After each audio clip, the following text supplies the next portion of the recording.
Hello friends, आपका हमारे YouTube channel पर हार्दिक स्वागत है। आज हम लोग प्रॉफिट और लॉस का पार्ट 2 सॉल्व करने जा रहे हैं। अगर आपने अभी तक हमारा पार्ट 1 नहीं देखा है तो प्लीज़ आप उसको देख लें, क्योंकि आप अगर पार्ट 1 देख लेंगे तो आपका बेसिक कंसेप्ट पूरी तरह से क्लियर हो जाएगा और आप प्रॉफिट और लॉस के बड़े से बड़े क्वेश्चन को ईजिली सॉल्व कर लेंगे। आइए पहला क्वेश्चन देखते हैं जो कि आपके सामने है। एक व्यक्ति ने अपनी घड़ी 75 रुपए में बेची और लागत मूल्य के बराबर लाभ प्रतिशत मिला। घड़ी का लागत मूल्य क्या है?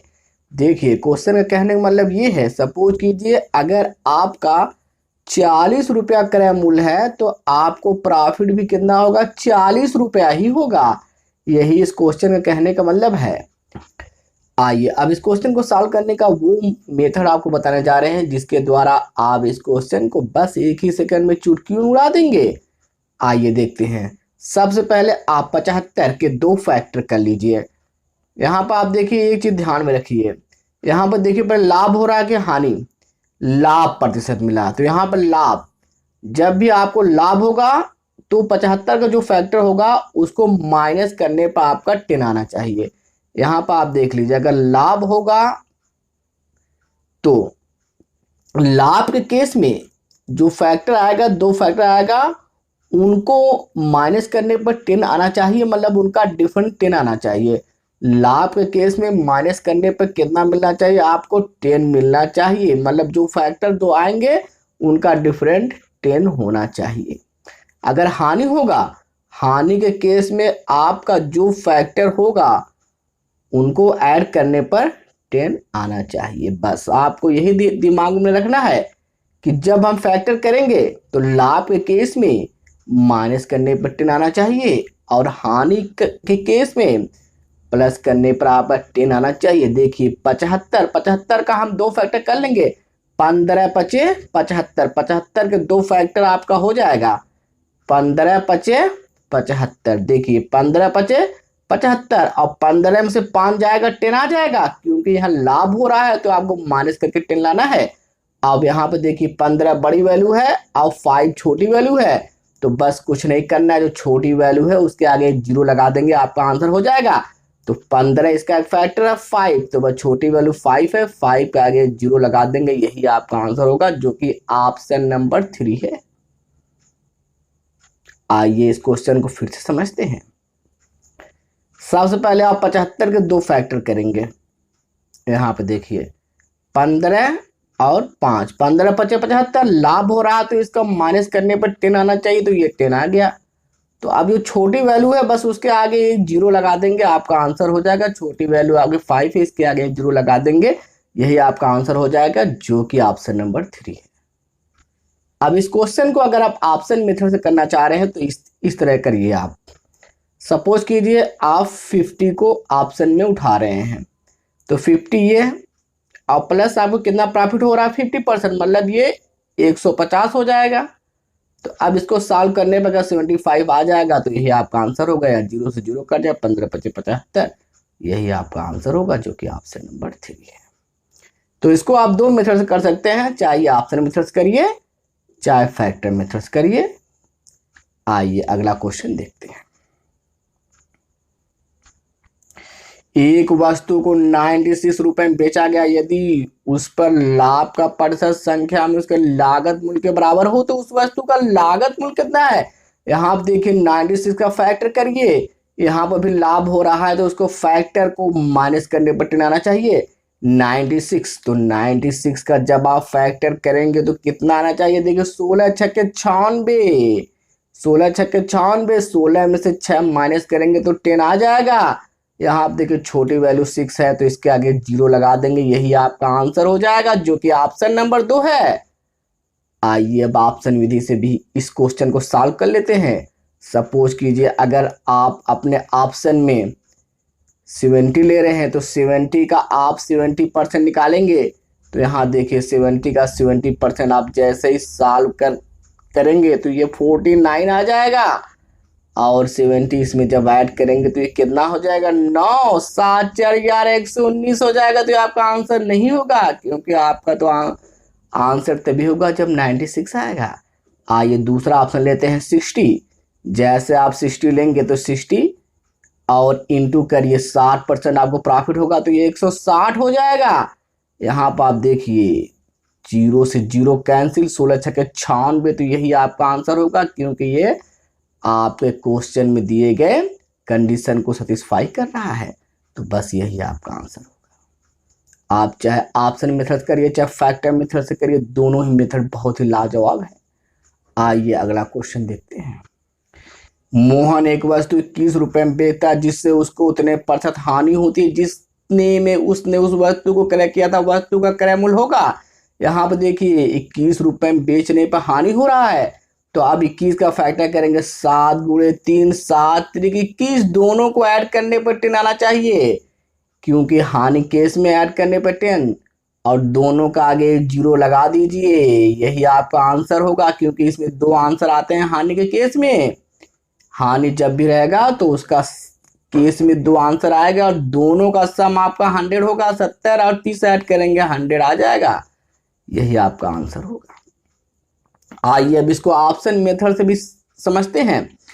यहाँ पहले आप ऑप्शन चेक कर लीजिए कि किसका 100 आ रहा है। जिसका 100 आएगा आप बिना क्वेश्चन सॉल्व करे ही इसको क्वेश्चन को सॉल्व कर सकते हैं। देखिए 21 और 100 ऐड करेंगे तो 100 से ज्यादा हो जाएगा, ये आंसर होगा नहीं। 40 और 28 जोड़ेंगे, ये भी तो 100 से कम है, तो ये आंसर होगा ही नहीं। 36 और 27 जोड़ेंगे, ये आपका हो जाएगा 100 से कम, तो ये भी आंसर नहीं है। 30 और 70 100, यही आपका आंसर होगा। आइए अब इस क्वेश्चन को ऑप्शन मेथड से समझते हैं।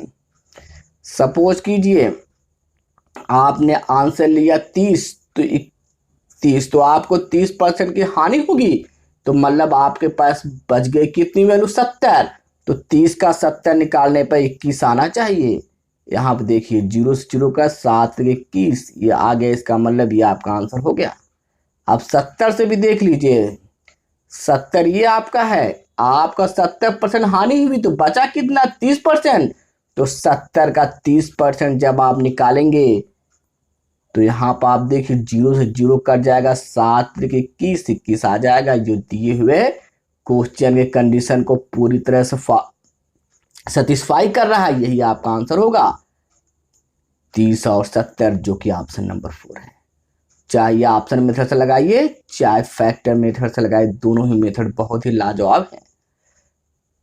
आइए इस क्वेश्चन को एक बार फिर समझते हैं। यहाँ पर आप 21, मोहन एक वस्तु 21 रुपए में बेचता है जिससे उसको उतने % हानि होती है जितने उसने वस्तु क्रय की थी, वस्तु का क्रय मूल्य क्या होगा। यहाँ पर देखिए 7 और 3 का फैक्टर कर लेंगे, हानि हो रहा है तो दोनों को ऐड करने पर 10 आना चाहिए। 7 और 3 ऐड करेंगे 10, कुछ मत करिए, बस दोनों का आगे जीरो लगा दीजिए, यही आपका आंसर होगा, जो कि ऑप्शन नंबर 4 है। इस प्रकार के क्वेश्चन को सॉल्व करने से पहले आप ऑप्शन चेक कर लीजिए, क्योंकि जब भी हानि होगा तो दो आंसर आएगा और दोनों का सम 100 होगा। देखिए किसका किसका सम 100 हो रहा है। 21 में 100 ऐड करेंगे, 100 से ज्यादा हो जाएगा, ये आंसर नहीं होगा। 36 में आप 27 जोड़ेंगे तो ये 100 से कम है, ये भी आंसर नहीं होगा। 40 में 28 जोड़ेंगे, ये भी 100 से कम है, ये भी आंसर नहीं होगा। 30 और 70, यही आपका 30 और 70 ये मिलकर 100 हो जाएगा, बस यही आपका आंसर होगा। बिना क्वेश्चन सॉल्व किए ही आप इसको सही कर सकते हैं। बस आपका दिमाग सही ढंग से चलना चाहिए। जब हानि होगी तो पहले आप ऑप्शन देखिए किसको जोड़ने पर 100 आ रहा है। अगर एक ही ऑप्शन में 100 आ रहा है, बस निशान लगाइए, उसी पे टिक करिए, आगे बढ़ जाइए। अगर दो पे आ रहा है 100 तो बस ऑप्शन मेथड का यूज कीजिए। यहाँ पे देखिए 30 अगर है, 30 का अगर 30% हानि हुआ तो बचा 70, तो 70% निकालने पर 21 आना चाहिए। यहाँ पर आप देखिए जीरो से जीरो का 7 21, तो यही आपका आंसर होगा, जो कि ऑप्शन नंबर 4 है। आइए अगला क्वेश्चन देखते हैं। 400 नींबुओं का लागत मूल्य 320 नींबुओं के विक्रय मूल्य के बराबर है, लाभ या हानि प्रतिशत कितना है। जब ये दिया क्रय मूल्य विक्रय मूल्य के बराबर हो, जब भी आपके क्वेश्चन में दिया हो कि लागत मूल्य या क्रय मूल्य विक्रय मूल्य के बराबर है, तो बस कुछ मत करिए, जिसको ये क्रय कर रहा है उसको आप विक्रय कर दीजिए, जिसको विक्रय कह रहा है उसको क्रय। तो 400 नींबुओं का लागत मूल्य मतलब 400 नींबुओं का लागत मूल्य, तो इसको कह रहा है सीपी, तो आप इसको एसपी कर दीजिए, एसपी आपका 400 हो जाएगा। यहाँ देखिए 320 नींबुओं के विक्रय मूल्य, तो इसको 300 नींबू का विक्रय मूल्य दिया है, तो ये आपका सीपी हो जाएगा, सीपी 320। इस टाइप के क्वेश्चन को सॉल्व करने में बस आप एक ही चीज दिमाग में रखिएगा, जिसको ये कहेगा सीपी उसको आप एसपी बना दीजिएगा। 400 नींबुओं का लागत मूल्य, मतलब ये एसपी बराबर 400 है आपका। और यहाँ पर देखिए 300 नींबुओं का विक्रय मूल्य, मतलब ये आपका विक्रय मूल्य दिया सीपी है। 320 रुपए कोई वस्तु खरीदी, आपने 400 में बेच दी, तो प्रॉफिट कितना हुआ? 80 हुआ। और परसेंटेज आपका हमेशा निकलेगा सीपीपी, तो 320 नीचे आ जाएगा, इंटू 100 कर दीजिए, यही आपका आंसर हो जाएगा। 0 से 0 8 चौके 32, 4 से जब कट करेंगे 100 को 25 आ जाएगा, 25 चौका 100, यही आपका आंसर होगा, जो कि ऑप्शन नंबर 3 है।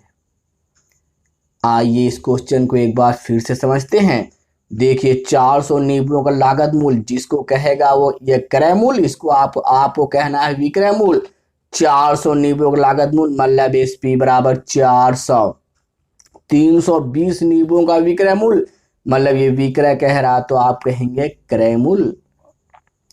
यहाँ पर देखिए 320 रुपया क्रय मूल्य है, और आपका विक्रय मूल्य 400, अर्थात 320 रुपये को खरीद कर आपने 400 में बेचा, मतलब 80 रुपया प्रॉफिट लिया। किस पर लिया? 320।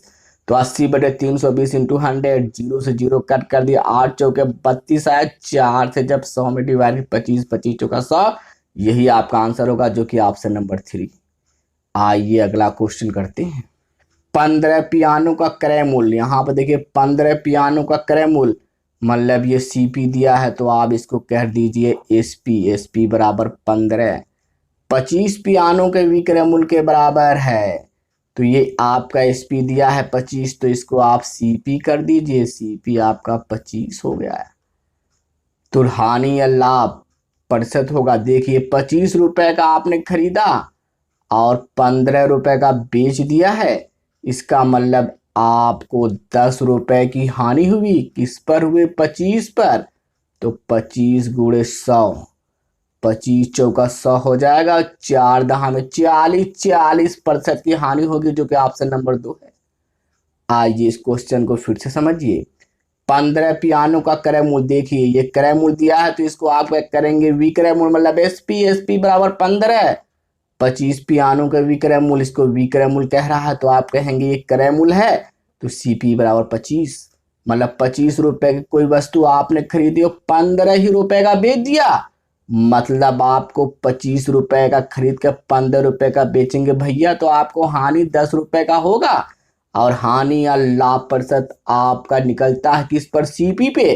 तो ये हो जाएगा 10 बटे 25 गुणे 100, 25 चौका 100, 4 दहा में 40, यही आपका आंसर होगा, जो कि ऑप्शन नंबर 2 है। आइए अब अगला क्वेश्चन देखते हैं। 24 संतरे बेचने पर एक फल विक्रेता को 4 संतरे के विक्रय मूल्य के बराबर लाभ होता है, तो लाभ होता है, तो उसकी लाभ प्रतिशत आपको बताना है। क्या? तो उसका क्या बताना है आपको? लाभ प्रतिशत कितनी है। यहाँ पर आप देखिए आपको लाभ कब होगा? लाभ हमें तभी होता है जब हमारा सीपी छोटा हो, अर्थात अगर हमने 10 रुपए की कोई वस्तु खरीदी और उसको बेची कितने में? 15 रुपए की, तभी तो हमें लाभ होगा। ये क्वेश्चन कह रहा है, देखिए हमें लाभ कितने का हुआ? 24 संतरे बेचने पर एक फल विक्रेता को 4 संतरों के विक्रय मूल्य के बराबर हमें लाभ हो रहा है। 4 संतरों के विक्रय मूल्य के बराबर लाभ हो रहा है। अगर 4 रुपया आपको लाभ हो रहा है, इसका मतलब क्या है? आपने 20 रुपए की कोई वस्तु खरीदी और 24 रुपए में आपने बेची, तभी तो यहाँ पर देखिए 4 का लाभ होगा। 24 संतरे बेच रहे हैं, तो बेचने पर आपको 4 संतरे के विक्रय मूल्य के बराबर लाभ हो रहा है, इसका मतलब आपका सीपी 20 रुपया होगा। जब आप 20 रुपए की चीज 24 रुपए में बेचेंगे, तभी तो आपको 4 रुपए का लाभ होगा। लाभ के केस में आपका सीपी छोटा होगा। 24 संतरे बेचने में, मतलब ये 24 जो दिया है आपका एसपी है, और ये आपको लाभ के केस में सीपी छोटा होगा, तो 24 में 4 माइनस करेंगे 20 आ जाएगा, ये आपका सीपी हो जाएगा। मतलब 4/20 × 100। 4×5 = 20, 5 से 100 काटेंगे 20% आपको क्या हो रहा है, लाभ हो रहा है। यही आपका आंसर होगा जो कि ऑप्शन नंबर 2 है। आइए इस क्वेश्चन को फिर से समझते हैं एक बार। यहां पर आप देखिए, 24 संतरे बेचने पर एक फल विक्रेता को 4 संतरों के विक्रय मूल्य के बराबर लाभ होता है। मतलब कोई चीज 24 रुपए में बेचने पर आपको 4 रुपया लाभ हो रहा है। इसका मतलब वो चीज आपने 20 रुपए खरीदी ना भैया, तभी तो जब 24 रुपए को इसको बेचेंगे तभी तो आपको 4 रुपए का लाभ होगा। बस यही चीज आप अपने दिमाग में रख लीजिए। 24 रुपए का कोई चीज बेच रहे हैं आप, तो 4 रुपए का लाभ हुआ, अर्थात वो चीज आपने 20 रुपए की खरीदी थी। बस क्वेश्चन सॉल्व। और यहाँ पर 4 रुपए का लाभ हो रहा है किस पर, 20 रुपए पे, क्योंकि लाभ और हानि गणना हमेशा सीपी पे होगी। 4/20 × 100, 4×5 = 20, 5 से 20 कट जाएगा, 5 दूनी 10, 20% आएगा। यही आपका आंसर होगा जो कि ऑप्शन नंबर 2 है। आइए अगला क्वेश्चन देखते हैं। 144 पेन बेचने पर राम को 6 पेन के विक्रय के मूल्य के बराबर हानि होती है, तो हानि प्रतिशत क्या है। सपोज कीजिए 144 रुपया, मान लीजिए 144 रुपए को किसी चीज को आपने बेचा, आपको 6 रुपया हानि हुई। मतलब 144 रुपए की कोई चीज आप बेच रहे हैं, आपको 6 रुपए की हानि हो रही है। इसका मतलब आपने वो चीज कितने में खरीदा था, 150 रुपए में। क्योंकि जब आपने 150 रुपए में वस्तु खरीदी और 144 रुपए में बेची, तभी तो भैया आपको 6 रुपए का हानि होगा। फिर से समझिए, 144 पेन बेचने पर राम को 6 पेन के विक्रय मूल्य के बराबर हानि हुई, तो उसका हानि प्रतिशत क्या है। मतलब 144 पेन बेचने पर 6 पेन के विक्रय मूल्य के बराबर हानि होती है, तो 144 रुपए में कोई चीज आप बेच रहे हैं, आपको हानि हो रही 6, अर्थात वो चीज आपने 150 रुपए की खरीदी है और उसको लेके बेच रहे हैं 144 रुपए में, तभी तो 6 की हानि होगी। तो ये आपका 6 हो जाएगा। हानि किस पर हो रही है, 150 पे, तो 150 × 100, यही आपका आंसर हो जाएगा। यहाँ पे 0 से 0 कट कर दीजिए, ये 10 छक्के 60 हो जाएगा, ये 15 चौका 60, 15 चौका 60, 4% आपको हानि होगी। यही आपका आंसर होगा जो कि ऑप्शन नंबर 4 है। आइए इस क्वेश्चन को एक बार फिर समझिए। देखिए यहाँ पर दिया है 144 पेन बेचने पर 6 पेन के विक्रय मूल्य के बराबर हानि होती है, तो हानि प्रतिशत क्या है। सपोज कीजिए 144 रुपए में की कोई चीज आप बेच रहे हैं, तो 6 रुपए की हानि हो रही है, तो इसका मतलब आपने वो चीज 150 रुपए का खरीदा है और 144 रुपए में बेच रहे हैं भैया, तभी तो आपको 6 की हानि होगी, तभी तो आपको 6 रुपए की हानि होगी। 144 में कोई चीज बेचेंगे और आपको 6 की हानि हुई, इसका मतलब 150 का ही तो वो चीज खरीदा है। देखिए 150 मतलब सीपी आपका है, 150 में खरीदा और बेच कितने में रहे हैं, 144 में, तभी तो आपको 6 रुपए की हानि होगी।